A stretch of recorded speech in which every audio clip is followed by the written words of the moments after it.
একেবারে সদ্য গাছ থেকে পেড়ে আনা খাঁটি মধু। কে কে মধু খেতে পছন্দ করো অবশ্যই জানিও।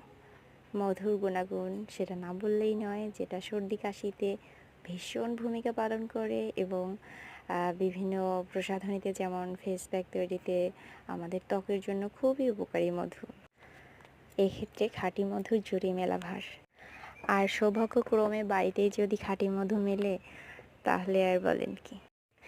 এদিকে তো আমার সোনা বাবাটার ভীষণ প্রিয় মধু, সে মধু খেতে খুব পছন্দ করে, এজন্যই তার সর্দি কাশি নেই বললেই চলে।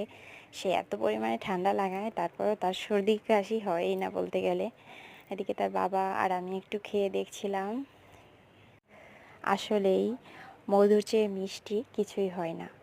এই মাত্র সদ্য সদ্য ভেঙে এনেছে, এটার যেটা একটা ফ্লেভার থাকে, একদম মনে হয় ফুলের গন্ধে মৌ মৌ করছে চারদিক।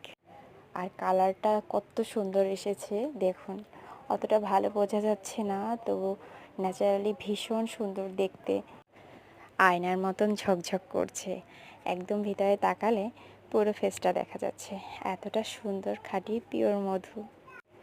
কার না ভালো লাগে? এটা আসলেই ঈশ্বর প্রদত্ত সৌভাগ্য।